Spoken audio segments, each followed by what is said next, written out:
평소에 내성적이고 조용하게 지내는 한 사람이 어느 날 사람들에게 뜻하지 않게 소리를 지르고 화를 낸다면 아마도 주변 사람들은 당황할 것입니다. 왜냐하면 조용하고 내성적인 사람들은 보통 이렇게 소리를 지르거나 크게 이야기를 하지 않습니다. 평소의 모습과 다르게 분노를 나타내면 많은 사람들이 좀 의아해하고 당황해하는 것이죠. 여러분, 제가 좀 내성적이에요. 그리고 조용하죠. 그래서 어느 모임에서든지 특별히 발언을 잘 하지 않습니다. 아주 중요한 경우가 아니면 저도 그 모임에서, 목회자들 모임에서는 되게 조용히 듣고 수긍하는 쪽으로 따라가는데요.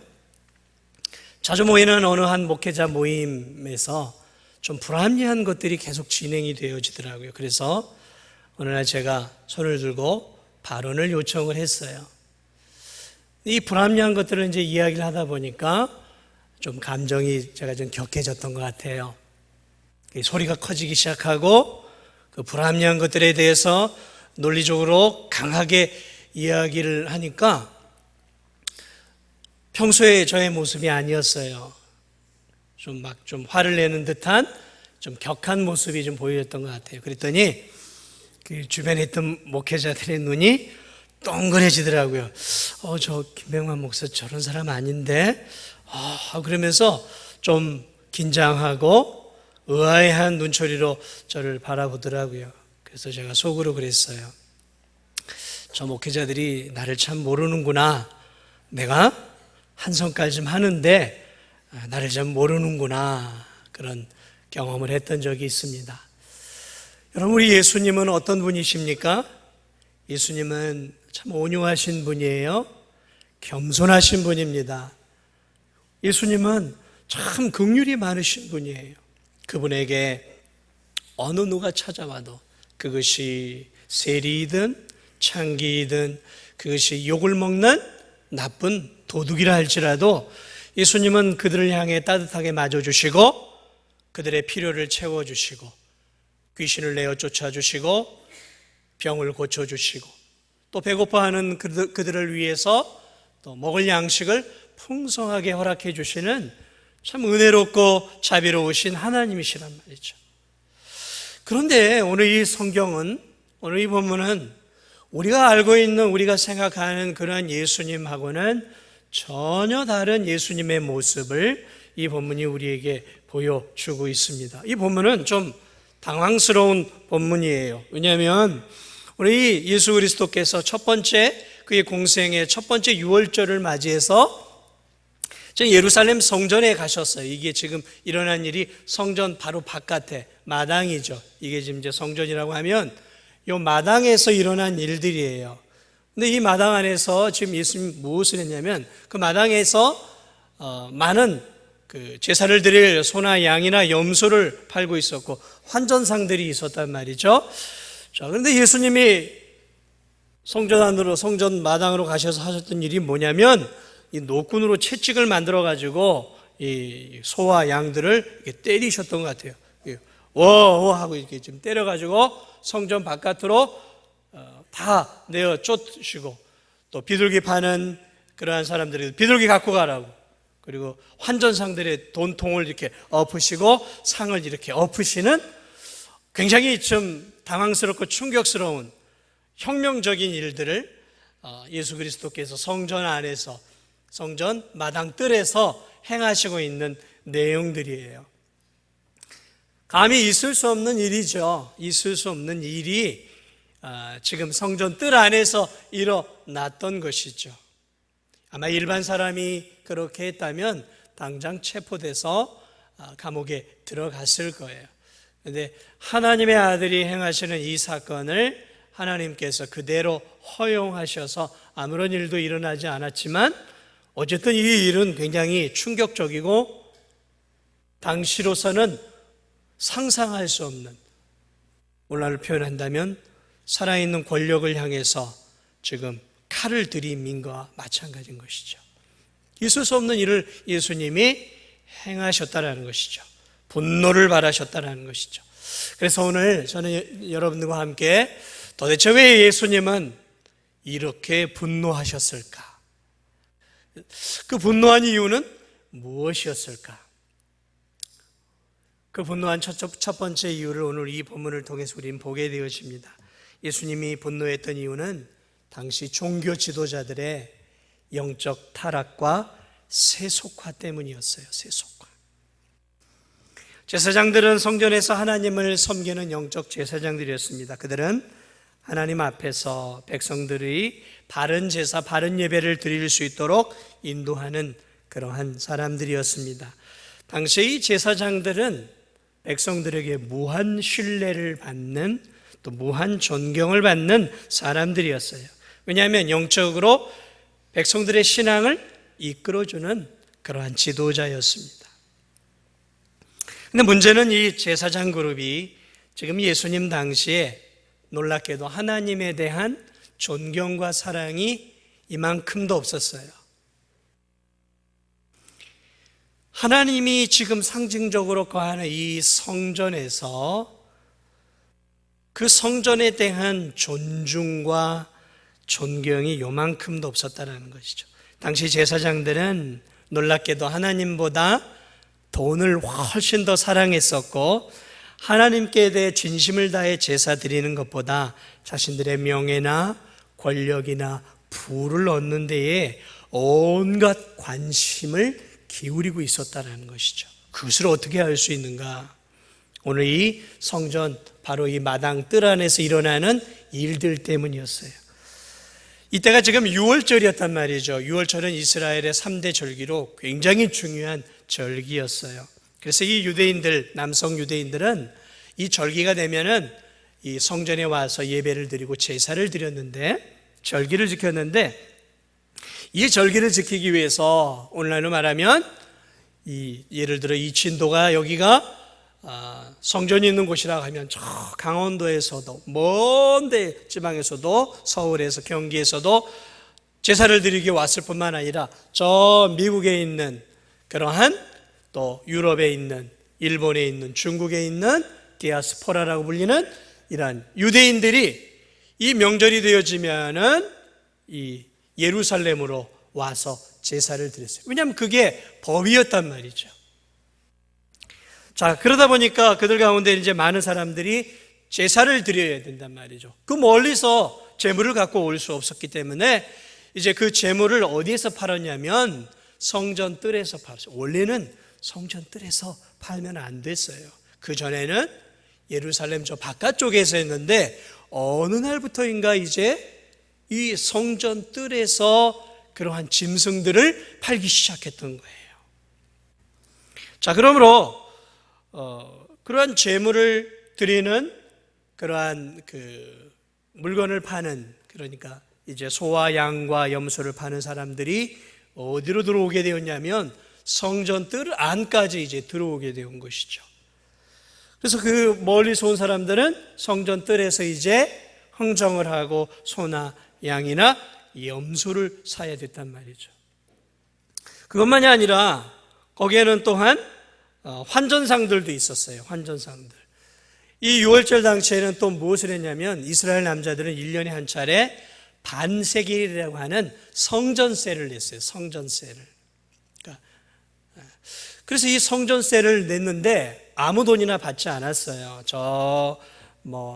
로마의 화폐는 부정하다. 하나님께 드리는 화폐는 오직 은으로 된 세겔이어야 된다라고 해서 세겔만을 받았어요. 그러니까 이 바깥에 있는 나라들에서 이 로마의 화폐를 갖고 있는 사람들이 성전뜰에서 뭘 했냐면 로마의 돈을 성전 세겔로 바꾸는 환전을 해야 된단 말이죠. 그러면 이제 환전상들이 필요하단 말이죠. 그러니까 이 환전상들도 제사장들의 허락하에 들어왔어요. 근데 문제는 뭐냐? 성전 뜰에서 하니까, 제사장들이 주관을 하니까 뭘 받았겠습니까? 상인들에게 임대료를 받은 거예요. 그러니까 무수한 사람들이 들어와서 막 짐승도 사고 환전도 하니까 이 안에 들어오기만 하면 떼돈을 버는 거예요.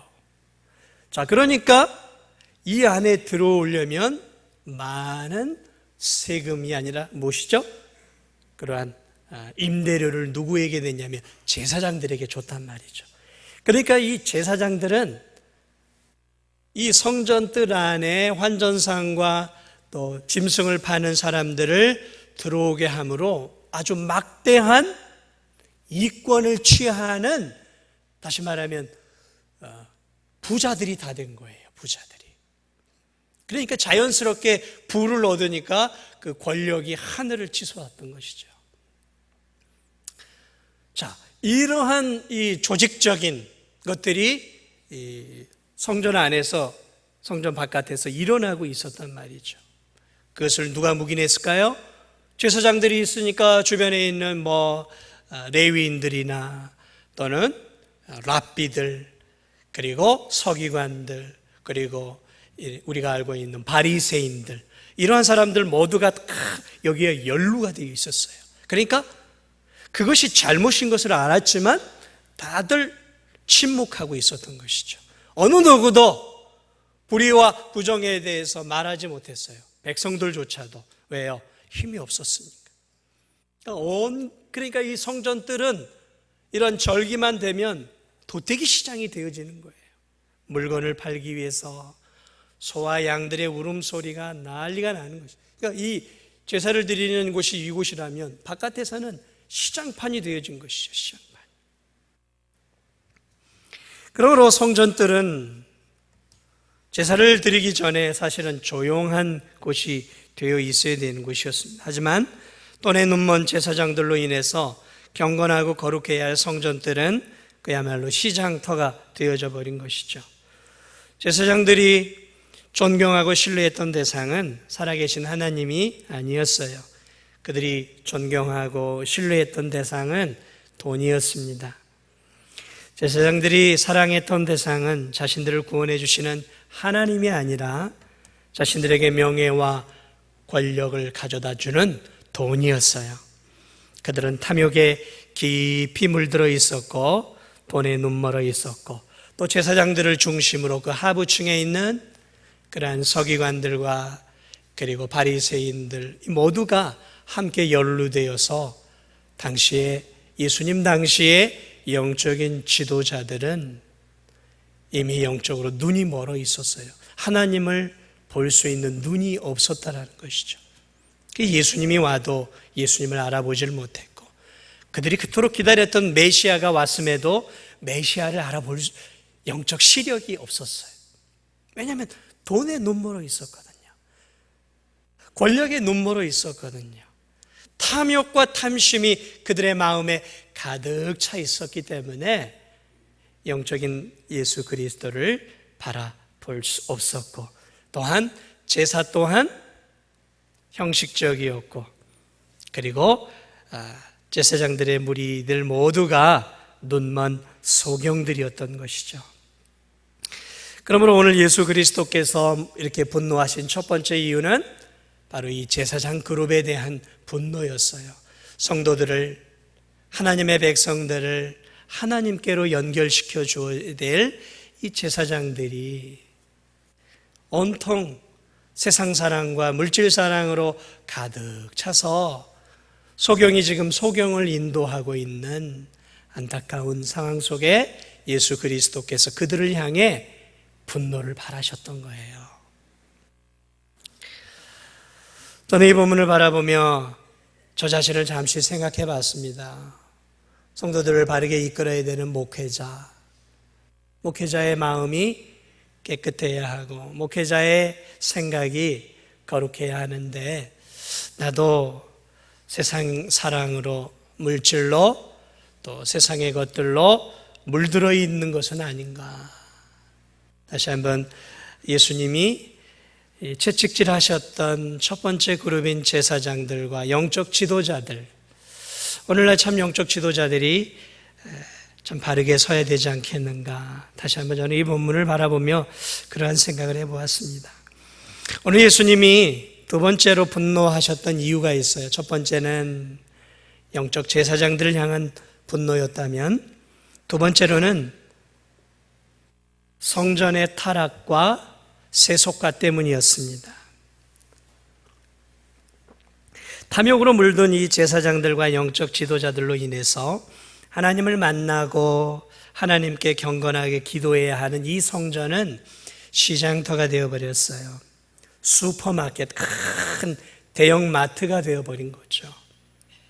고요해야 할 성전들, 하나님을 만나기 위해 조용히 자기 자신을 돌아봐야 할 성전들이 돈이 오고 가고 짐승의 소리가 시끄럽게 들려가고 또 흥정을 하는 상인들과 또 백성들 간에 고성이 오고 가는 말 그대로 시장, 장마당이 되어버린 것이죠. 거룩하고 경건한 성전의 기능은 상실되어 버렸고 하나님을 만나는 거룩한 곳이 인간의 탐욕스러움 그리고 이윤이 오고 가는 말 그대로 시장 바닥이 되어버렸습니다. 사랑하는 여러분, 하나님을 만나는 성전은 고요한 곳이 되어야 합니다. 그러나 여러분, 성전들이 이렇게 시끄러우니 성전 안에서 제사를 드리고 하나님을 만나는 그 성전 안도 얼마나 시끄러웠겠어요. 지금처럼 무슨 방음이나 잘 되었겠습니까? 바깥에서 온통 시끄러운 소리가 제사 드리는 성전 안에도 다 들렸단 말이죠. 당시에 이 성전 안에서는 어떤 일들이 제사를 드렸어요. 그래서 짐승을 그 죄인이 가지고 오면 이제 그 짐승의 머리에 이제 손을 올리는 것이죠.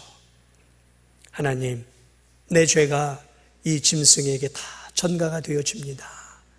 이 짐승을 죽이시고 이 짐승의 피를 받으시고 저를 용서해 주실 것을 믿습니다. 이러한 의식이 성전 안에서 이루어졌단 말이죠. 그리고 그 죄가 전가된, 죄인의 죄가 전가된 그 짐승을 이제 제사장이 사정없이 칼을 들어 죽이고 각을 뜨고 그리고 그 피를 제단 주위에 이렇게 뿌리죠.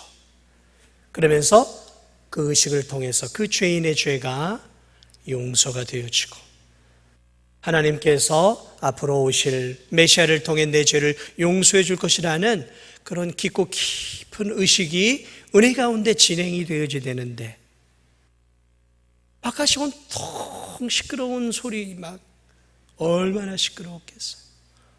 이 안에서 드리는 이 거룩한 의식이 제대로 진행되어질 수 있었겠습니까? 이 안에도 그러니까 말 그대로 형식적인 제사가 계속해서 드려졌던 것이죠. 마음에도 없는 세상의 욕심으로 가득한 제사장들이 제사의식을 드리고 있었고 시끄러운 가운데서 하나님을 만나는 것은 너무나 어려웠을 것입니다. 그러므로 당시에 이 거룩한 성전의 기능은 말 그대로 마비가 되어버린 것이죠. 원래 성전의 기능이 무엇입니까? 하나님을 만나는 곳이 구주를 만나는 곳이고 그 거룩하신 하나님께 자신의 죄의 용서를 고백하고 하나님의 은혜를 경험하고 그리고 하나님께 기도하는 기도의 장소였는데 그 모든 기능이 다 형식화되어져 버린 것이죠. 사랑하는 여러분, 저는 이 본문을 바라보면서 오늘 하나님 앞에 예배드리러 나온 우리는 어떤 마음으로 이 성전에 왔는가? 여러분, 우리 일주일의 삶은 참 분주한 삶이에요. 먹고 사는 일들로 정신이 없고 또 많은 스트레스를 받고 여러 가지 일들로 우리의 생각이 분산되어 있습니다. 그러나 적어도 몸된 교회에 나와서 하나님 앞에 예배를 드리러 나오는 이 자리에서만큼은 우리의 생각과 마음이 정리가 되어 있는 가운데서 나와야 돼요. 여전히 세상의 생각들을, 세상의 일들을 정리하지 못한 채 예배당에 나와서 예배를 드리고 설교를 듣는 내내 이 머릿속에는 먹고 사는 문제, 또 바깥에 나가서 해야 할 일들, 자식들 교육, 또 여러 가지 일들로 지금 이 머릿속이, 마음이 분주하고 여기저기로 내 생각들이 빼앗기고 있다면 여러분의 마음의 성전, 지금 예배를 드리는 이 성전 안에서 마치 소와 양이 들끓고 있는 바깥에서 돈이 오고 가고 장사가 오고 가는 시장터가 되어버리는 것과 똑같은 거예요. 하나님과 내가 이 시간에 고요하게 1대1로 만나는 시간이라는 것이죠. 그러므로 예배당에 올 때는 내 삶을 적어도 정리정돈하고 와야 되는 거예요. 그리고 예배 시간에는 핸드폰을 반드시 꺼놔야 되는 거예요. 적어도 1시간만큼은 하나님과 나 사이에 방해되는 것들이 없도록 핸드폰을 꺼놔야 되는 거예요. 핸드폰을 통해서 다른 사람에게 방해를 주어서 안 되는 거예요. 설교하는 목회자에게 방해를 주어서는 안 되는 거예요. 핸드폰을 가지고 자꾸 봐서는 안 되는 거예요. 나와 하나님 사이를 가로막고 있는 장터와 같은 것들을 제거할 수 있어야 되는 거예요. 주의 전에 나올 때 어떤 마음 자세로 오는가? 오늘 이 제사장들은 성전에 대한 경박한 마음을 갖고 있었어요. 하나님이 거하시는 은혜로운 장소였음에도 불구하고 그들은 대단히 경박한 마음을 가지고 성전 안에 거하시는 하나님을 우습게 여겼어요. 우습게 여겼어요. 사랑하는 여러분, 여러분은 교회 나올 때 이 교회에 대한 어떤 마음을 갖고 나오셨습니까? 거룩한 마음을 갖고 나오셨습니까? 물론 벽돌로 유리로 된 건물에 불과하지만 여기서 우리가 하나님께 예배를 드리고 있기에 이곳은 거룩한 곳 아니겠습니까? 하나님의 임재가 임하시는 곳이고 하나님께 예배를 드리고 하나님이 우리의 예배를 받으시는 곳이에요. 그렇기 때문에 이 교회에 올 때 우리의 마음 자세는 달라야 하는 것이죠. 옷을 입는 것도 잘 입어야 됩니다. 우리 외국 영화들을 보면 영미권의 그 사람들이 교회를 갈 때 보면, 교회에서 예배 드리는 것들을 보면 어린 아이들도 정장을 입어요. 턱시도 같은 것들이 있고, 또 마치 멋진 곳에 가는 것처럼 남녀가 옷을 잘 입어요. 그것을 뭐라고 얘기했냐면 썬데이 베스트라 그래요. 교회 가기 위해서 입는 옷들이 있어요, 그들에게는. 그래서 하나님 앞에 가는데 내가 평상시에 일하고 평상시에 이렇게 일할 때 아무렇게나 입는 이런 옷을 입고 갈 수는 없지. 그런 마음을 가지고 그들은 하나님 앞에 나아갈 때 좋은 옷 다리고 깨끗하게 해서 하나님 앞에 나아가 예배를 드려요. 저는 여러분들에게 무슨 명품을 걸치고 사치스러운 비싼 옷을 입으라고 말하는 것이 아니에요. 적어도 우리가 주의 전에 나와 하나님께 예배드리러 갈 때 하나님을 만나러 가는 것이란 말이죠. 하나님을 만나러 갈 때는 할 수 있으면 깨끗한 옷을 입어야 돼요. 좋은 옷을 입어야 돼요. 여러분, 결혼식장 갈 때 어떻게 가세요? 격에 맞춘 옷을 입으려고 하시죠. 그러면 결혼식보다 더 귀한 곳이 어디예요? 하나님을 만나는 곳 아니겠습니까? 그렇다면 우리의 옷 입는 것도 신중해야 되는 거예요. 아무렇게나 옷을 입고 평상시에 걸치던 옷 그냥 걸치고 오면 안 되는 거예요. 정성을 다하라는 것이죠. 하나님을 만나는 곳이니까.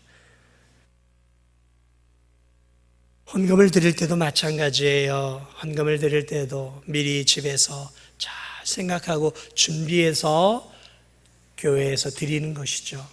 아무런 생각 없이 허둥지둥 교회에 나와서 허둥지둥 지갑을 꺼내놓고 얼마를 드릴까? 이래서는 안 되는 거예요. 하나님 앞에 드리는 헌금이라면 적어도 집에서 모든 것들이 계산이 끝나야 되는 거예요. 봉투가 없으면 교회에서 봉투에 넣을 수는 있겠지만 하나님 앞에 드리는 헌금을 허둥지둥 나와서 그저 마음 내키는 대로 생각되는 대로 꺼내서 헌금을 드리는 것, 그것은 하나님께 대한 예배에 대한 그런 바른 태도가 아니에요. 이러한 모든 부분들, 이러한 내가 예배 드리는 나의 예배의 삶과 자세들을 되돌아봐야 돼요. 교회 나올 때도요, 주일날 교회 나올 때도 먼저 하나님께 기도해야 돼요. 하나님, 이제 내일이면 예배 드리는 날입니다. 이제 이따가 하나님 예배 드리러 갑니다. 하나님, 예배를 드리는 가운데 은혜 되게 하여 주옵소서 하고 예배를 위해서 먼저 기도하고 교회에 와야 되는 거예요. 허둥지둥 막 분주한 가운데서 아무것도 막 없이 걸치고 나와 예배 드리는 거 아니에요. 내 마음이 이미 준비가 되어져야 되는 거예요. 하나님을 만날 준비. 거룩한 성전에서 예배 가운데 하나님을 만날 준비를 하고 교회에 나와 차분한 가운데 1시간 예배를 드려야 하는 것이죠. 그것이 성전에서 오늘 예배를 받으신, 교회에서 예배를 받으신 하나님에 대한 기본적인 예의예요. 예의. 그러므로 여러분, 하나님 앞에 나올 때마다 늘 하나님을 의식하고 나와야 합니다. 의식하고 나와야 돼요. 목사를 의식할 필요도 없어요. 다른 성도들을 의식할 필요 없어요. 하나님만 우리가 정확하게 의식할 수 있다면 그 예배는 성공적인 예배가 되어지고 하나님 받으시는 예배가 될 수 있어요. 오늘 이 경박한 성전, 이 성전에 하나님은 안 계셨어요. 제사장의 마음속에도 하나님이 안 계셨어요. 그저 예배와 지금 이 제사를 드리는 의식은 말 그대로 의식이었어요. 형식이었어요. 고착화되어 버린 거죠. 중세시대 교황을 비롯해 영적 지도자들은 온갖 교회의 이권만을 추구했어요. 왜 중세시대가 부패했는가? 교황과 추기경과 사제들의 머릿속에는 온통 권력을 얻는 일에, 돈을 버는 일에 관심이 있었어요. 그래서 세상에 얼마나 타락했냐면 자기들이 죄를 용서해 주시는 것은 하나님이신데 자기들이 면죄부라는 것들을 만들어 놓고 돈 얼마 내면 당신 이 죄 용서돼 하고 면죄부를 끊어서 줬어요. 돈을 많이 낸 성도에게는 당신은 이런 죄 용서, 지옥 가지 않는 죄, 당신은 연옥에서 한 100년 정도만 이 돈을 많이 내면 면죄부를 더 크게 해주고 돈을 조금 내면 죄를 조금 용서해주는 그런 면죄부를 교황이 만들어내고 추기경들이 만들어내었어요. 그래서 저 성베드로 성당이 그렇게 지어졌어요. 성도들에게 면죄부를 판매해서 그 수익금으로 화려하고 아름다운 성베드로 성당을 만들어 놨어요. 그런데 화려하고 아름답지만 그 성전에는 하나님은 계시지 않았어요. 지금도 계시지 않아요. 오늘 우리는 하나님을 존중하는 예배를 드리고 있는가? 우리 교회는 하나님의 뜻을 따라가는 교회인가 생각해 봐야 합니다. 오늘 예수님이 화냈던 세 번째 이유는 이스라엘 백성들의 타락과 세속화 때문이었어요. 당연하겠죠. 제사장이 타락하고 세속화되었고 성전이 세속화되었으니까 필연적으로 이스라엘 백성들 동안 타락과 세속화되었던 것이죠. 여러분, 이렇게 제사장들이 타락하고 교회가 타락했는데 어떻게 거기에서 성도들이 참으로 하나님을 만날 수 있었겠습니까? 그러므로 성도들이 드리는 이 예물을 드리고 제사를 드리는 의식들 또한 다 형식이었어요. 형식이었어요. 하나님이 없었어요. 그저 형식적으로 이렇게 하면 내 죄가 용서되겠구나 하고 형식적인 제사를 드렸고 형식적인 예배를 드렸다는 것이죠. 그래서 예수님이 다른 본문을 보니까 너희가 성전을 강도의 구렬로 만드는구나. 너희들이 이 성전을 물물 교환하는 시장바닥으로 장사하는 슈퍼마켓으로 너희들이 만들어 놓았구나라고 예수 그리스도께서 그들을 향해 따끔하게 말씀하고 있는 것들을 오늘 본문을 통해 우리가 보게 되어집니다. 당연하겠죠. 그러니 백성들 또한 그렇게 살 수밖에 없는 것이죠. 눈먼 소경이 되었어요. 그래서 정작 예수 그리스도, 그 성전의 주인이 되시고 유월절 제사의 참된 예표가 되시는 예수 그리스도, 진짜 어린 양이 오셨어요. 진짜 그들의 구주가 성전에 나타나셨어요. 그들이 그토록 소망했던 메시아, 이사야 53장에서 이사야가 얘기했던 세상죄를 지고 가는 하나님의 어린 양이 그들 앞에 나타났단 말이죠. 그런데 아무도 못 알아봤어요. 제사를 드리는 제사장들도 어린 양 대신 예수 그리스도를 못 알아보았어요. 이스라엘 백성들에게 하나님의 말씀을 가르쳤던 랍비들, 어느 누구도 예수 그리스도 하나님의 아들을 못 알아보았단 말이죠. 예수님의 채찍을 들고 이렇게 채찍질했던 것들이 성경에 언급되어 있었어요. 그런데 성경에 밝았던 바리새인들과 서기관들이 아무도 그 성전을 상징하는 예수 그리스도가 오셨음에도 알아보지 못했어요. 알아보지를 못했어요.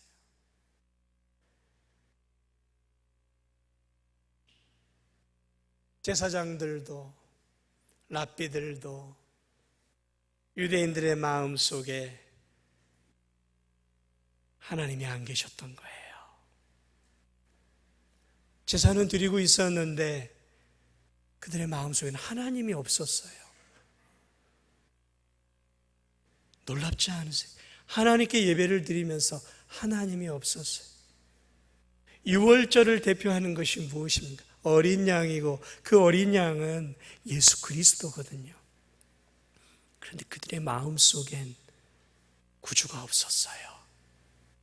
성전에서 제사를 드리는 사람들의 마음 속에 예수님이 없었어요. 오늘 예배를 드리는 우리들,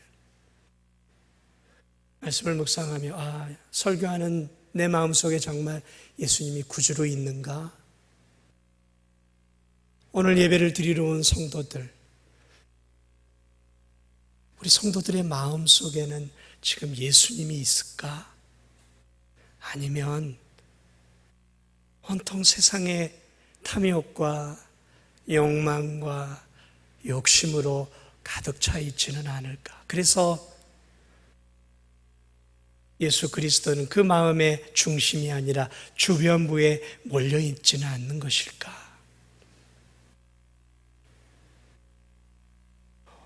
오늘 예수 그리스도께서 우리 진도중앙교회를 보시면 어떻게 생각하실까?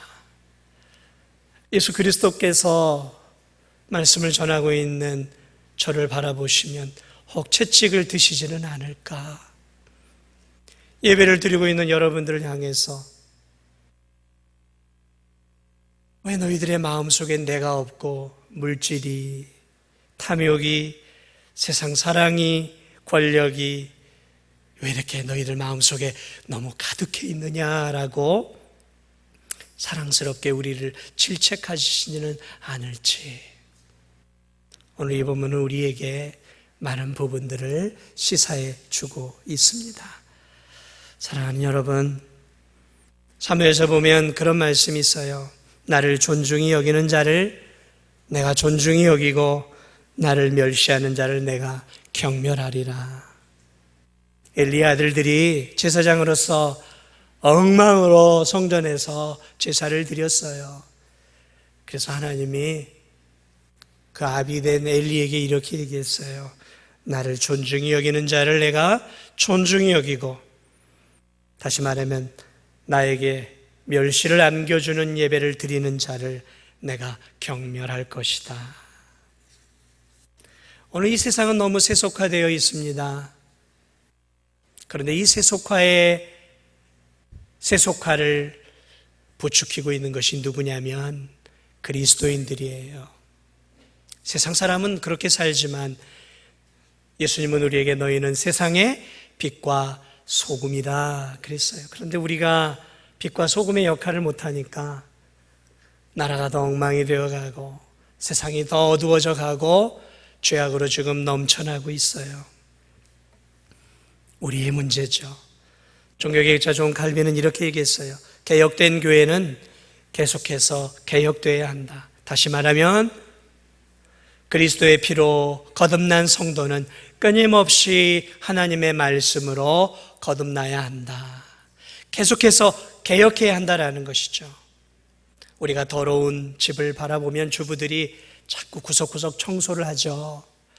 더러운 것들은 버려버리고 깨끗하게 닦고, 그래서 내 집안을 깨끗하게 해놓잖아요. 우리의 마음도 예수님이 거하는 우리의 집이에요. 예수님이 거하는 우리의 집, 이 교회, 예수님이 우리의 예배를 받으시는 예수님의 집, 이 세상도 예수님이 다스리는 예수님의 집이에요. 우리는 우리의 마음을 깨끗하게 해야 하고, 날마다 하나님의 말씀으로 우리의 마음, 우리의 생각, 우리의 교회, 그리고 한 걸음 더 나아가 이 나라와 이 민족을 거룩하고 깨끗하게 만들어가는 주님의 손, 주님의 발, 주님의 입이 되어질 수 있는 저와 우리 성도들이 되시기를 주님의 이름으로 축복을 드립니다. 우리 함께 기도하기를 원합니다. 주님이 나를 바라볼 때